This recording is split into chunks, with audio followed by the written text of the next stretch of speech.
Baiklah pemirsa, terima kasih masih bersama kami.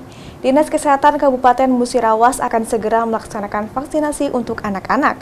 Vaksinasi untuk anak-anak ini dilakukan dengan tahapan yang terencana pasca pemberian vaksin umum dan lansia.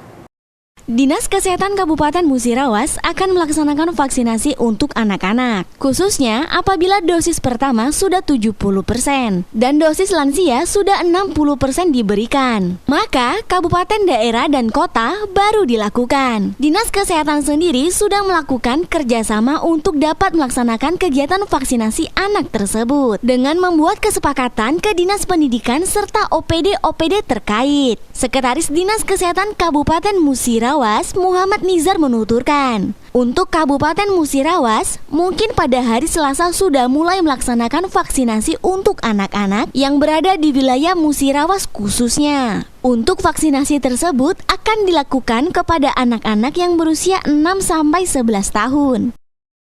Vaksin anak-anak di Musirawas karena indikatornya sudah memenuhi, yaitu apabila dosis pertama sudah di atas 70% dan dosis lansia sudah di atas 60%, maka kabupaten daerah, kabupaten kota itu bisa melaksanakan vaksin anak. Untuk di Musirawas baru direncanakan mungkin pelaksanaan eksekusinya sekitar di Selasa. Karena kemarin itu kita baru membuat kesepakatan pertemuan dengan Dinas Pendidikan dan OPD yang lain terkait. Sekarang masih proses administrasi. Tadi sudah disebutkan untuk warga Musirawas sudah mencapai 76% sekarang. Udah sekitar berapa? Udah 200-an. Randi Putra Pralingga, Silam Pari TV melaporkan.